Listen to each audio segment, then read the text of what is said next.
नमस्कार, जय हिंद साथियों।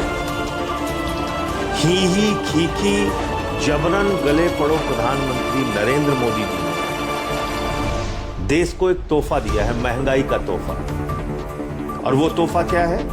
घरेलू सिलेंडर का दाम 60 रुपए बढ़ गया, कॉमर्शियल सिलेंडर का दाम 120 रुपए बढ़ गया। और जानते हैं महंगाई क्यों आई? ये महंगाई आई प्रधानमंत्री की ही खीखी वाली नीति के कारण। इस महंगाई का कारण सिर्फ और सिर्फ नरेंद्र मोदी हैं। जी हां, जानबूझकर इस देश को महंगाई की आग में झोंकने का काम भारत के प्रधानमंत्री ने किया। कैसे, वो मैं बताता हूं आपको। हार्मोज समुद्री मार्ग है जिसका 50% हिस्सा ईरान में आता है, और उस हार्मोज समुद्री मार्ग से प्रतिदिन 60% कच्चा तेल भारत का आता है और 50% गैस भारत की आती है। मोदी जी को यह बात मालूम थी, आपको नहीं मालूम? हमने भी रिसर्च किया, तब हमें मालूम हुआ। मोदी जी को यह पता था कि ईरान के रास्ते से ही हमारा कच्चा तेल और गैस आता है। तो आपने ईरान से अपने रिश्ते क्यों बिगाड़े? आप क्यों उछल कूद करके इजराइल पहुंच गए 2 दिन पहले? हमले के युद्ध के 2 दिन पहले आप वहां पहुंच गए, आपको फर्जी मेडल पहना दिया गया और आपको बड़ी बड़ी बातें आप वहां पे कह के चले आए कि भाई इजराइल तो हमारे लिए बाप का लैंड है, फादरलैंड।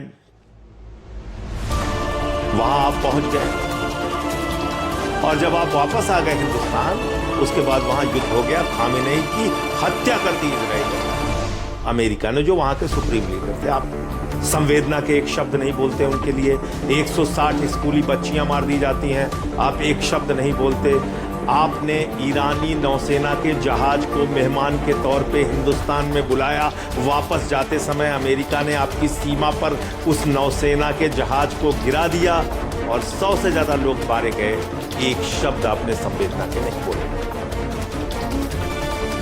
ईरान आपका परंपरागत मित्र है, उसने आपको सस्ते में तेल उपलब्ध कराया है। उसने 1994 में ऑर्गेनाइजेशन ऑफ इस्लामिक कंट्रीज के खिलाफ जब वो कश्मीर का मसला लेकर यूनाइटेड नेशंस में जा रहे थे, तो आपका साथ ईरान ने दिया था उस वक्त प्रधानमंत्री। और आज ध्रुव राठी का एक वीडियो आया, देखिएगा, भारत का कोई भी प्रधानमंत्री इतना नहीं झुका जितना आप झुक गए। सब मजबूती से खड़े रहे अमेरिका के खिलाफ। जब उसने हमारे ऊपर आर्थिक प्रतिबंध लगाया, आदरणीय अटल जी थे, डॉक्टर मनमोहन सिंह जी थे, इंदिरा जी थी, सबने तमाम अमेरिका की दादागिरी को झेला, बर्दाश्त किया। अमेरिका ने परमाणु परीक्षण के वक्त हमारे ऊपर आर्थिक प्रतिबंध लगाया। उसने 71 के युद्ध में हमारा विरोध किया, 7वां बेड़ा भेज दिया। 65 में पाकिस्तान के युद्ध के वक्त हमारे ऊपर आर्थिक प्रतिबंध लगाया। अभी ट्रंप कह रहा है उसने आपके ऊपर, आपको धमका के सीज फायर कराया। आपकी इज्जत, देश की इज्जत, हमारे बहादुर सैनिकों की इज्जत को तार तार किया उसने।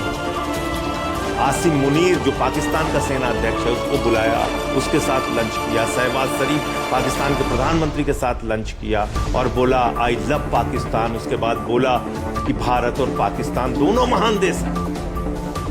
भारत को पाकिस्तान के साथ खड़ा कर दिया, बराबर खड़ा कर दिया। आप कुछ नहीं बोले, एक शब्द नहीं बोले। आपको यहां तक धमकी दी कि मोदी जानता है मैं उसका कैरियर खत्म कर सकता हूं। आप कुछ नहीं बोले। अभी वहां का अधिकारी कह रहा है रूस से तेल खरीदने की हमने परमिशन दे दी है 1 महीने की। आप परमिशन लेके काम कर रहे हैं मोदी जी। आपने ट्रंप को भारत का राजा मान लिया है, भारत का शासक मान लिया है। 190 साल तक अंग्रेजों के गुलाम रहे हम, और उसके बाद हमारे क्रांतिकारियों के बलिदान के बदौलत जो आज़ादी मिली, उस आज़ादी को आपने गिरवी रख दिया है। अब आपको अमेरिका से परमिशन चाहिए रूस से तेल खरीदने के लिए। और आप किस अमेरिका के साथ खड़े हैं जिसके साथ उसके देश के लोग नहीं खड़े हैं? एक पायलट की तस्वीरें चल रही है, उसने कहा हम इजराइल को नरसंहार के लिए हथियार देने नहीं जाएंगे।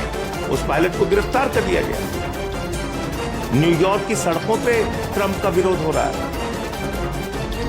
उसके तमाम एप्स्टीन फाइल में इतने घिनौने वीडियो आए हैं उसका विरोध हो रहा है ट्रंप का, उसकी पार्टी के लोग उसका साथ नहीं दे रहे हैं, उसके मागा वाले उसका साथ नहीं दे रहे हैं, अपोजिशन पार्टीज विरोध कर रही हैं।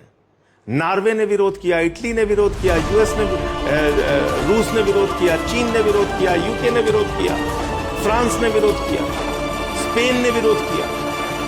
छोटे छोटे देश, 5 करोड़ की आबादी वाला देश है, लेकिन आपके मुंह से विरोध में एक शब्द नहीं निकले कि 160 बच्चियों की मौत गलत है, नौसेना के जहाज को इस तरह से उड़ाना गलत है, ईरान के सुप्रीम लीडर को मारना गलत है। आप एक शब्द नहीं बोल पाए प्रधानमंत्री जी, और आपकी गलत नीतियों के कारण 60% कच्चा तेल, 50% गैस हिंदुस्तान में आना रुक गया, महंगाई बढ़ गई देश में। और इस महंगाई का फायदा कौन उठा रहा है? आपका सबसे करीबी दोस्त, वही भ्रष्टाचारी जिसके नाम आपने सारा देश नीलाम कर दिया है। देश के लोगों, याद रखो, तुम्हें पता होना चाहिए, अडानी ने 3 गुना गैस का दाम बढ़ा दिया। ATGL, Adani total gas limited, जाके पढ़ लेना, देख लेना। और इतना ही नहीं, अंधभक्तों, आप नेतन्याहू को जिताने के लिए पूजा कर रहे हो ना, वो नेतन्याहू कौन है? इसको भी जरा सर्च कर लेना गूगल पे, तुम्हें मिल जाएगा। नेतन्याहू वो है जिसका बेटा एक तस्वीर डालता है माँ दुर्गा की, ये आपत्तिजनक तस्वीर डालता है, जिसको गले लगाते फिर रहे हैं नरेंद्र मोदी, जिसको जिताने के लिए तुम लोग पूजा कर रहे हो अंधभक्तों। ये नेतन्याहू का बेटा माँ दुर्गा की ये फोटो ट्वीट कर रहा है, आपत्तिजनक फोटो। कुछ तो शर्म करो। इसलिए मोदी जी, आप एप्स्टीन फाइल के दबाव में हैं, पूरा देश जान चुका है। एप्स्टीन फाइल में आप बुरी तरीके से फंस चुके हैं। आपने इजराइल की पिछली यात्रा भी एप्स्टीन के कहने पे की थी, आप वहां नाचे गाए, जो आपने किया। इस यात्रा के बाद युद्ध शुरू हो गया। युद्ध के विरोध में आपने एक शब्द बोला नहीं, और अमेरिका का विदेश मंत्री भारत की धरती पे आके आपको अपमानित करके चला गया, कह के चला गया, हम आपको अपने प्रतियोगिता में नहीं खड़ा होने देंगे, हमने जो गलतियां चीन के साथ की वो आपके साथ नहीं करने देंगे। यानी आपको 2ym दर्जे के नागरिक से भी कम हैसियत दे रहा है वो, फिर भी आपके मुंह से एक शब्द नहीं निकला। तो इसलिए आप एप्स्टीन फाइल के जबरदस्त दबाव में है मोदी जी। उसमें हरदीप पुरी जी फंसे हुए हैं, अनिल अंबानी आपका दोस्त फंसा हुआ है, उस एप्स्टीन फाइल में तमाम खुलासे हुए हैं। आपके दोस्त, जिगरी दोस्त अडानी को भ्रष्टाचार के मामले में सम्मान मिला हुआ है अमेरिका में। अब आप बोल नहीं सकते, अब आप कुछ नहीं कर सकते। इसलिए बेहतर यह है कि भारत माता के स्वाभिमान और सम्मान के लिए आप अपने पद से इस्तीफा दे दीजिए। आपको अपने पद पर बने रहने का हक नहीं है। आप भारत के गौरव, भारत के सम्मान, भारत के स्वाभिमान, भारत की संप्रभुता, भारत की प्रतिष्ठा को अब आप नहीं बचा सकते। आपने सब कुछ गिरवी रख दिया अमेरिका के आगे। अपने पद से इस्तीफा दीजिए, और अब तो आपने इजराइल को फादरलैंड मान ही लिया है। उन्हीं की चमचागिरी कीजिए, अमेरिका की चमचागिरी कीजिए, देश को बख्श दीजिए। आज जिस तरह से दादागिरी करने पर अमेरिका उतारू है, सबको कुचलता जा रहा है। वेनेजुला पे कब्जा कर लिया, ईरान में घुस के वहां के सुप्रीम लीडर को मार दिया, आपको डराता धमकाता फिर रहा है। क्या आप समझ रहे हैं कि ये दुनिया के लिए ठीक है, भारत के लिए ठीक है? आपके लिए इजराइल फादरलैंड हो गया है, जिस इजराइल की कुल आबादी 97 लाख है और भारत की आबादी 144 करोड़। अमेरिका की दादागिरी देखिए, कह रहा है ईरान परमाणु हथियार बना रहा था, जिसका कोई सबूत नहीं मिला, और खुद अमेरिका के पास 5500 परमाणु बम है। 5500, 5500 वो दुनिया की निगरानी कर रहा है।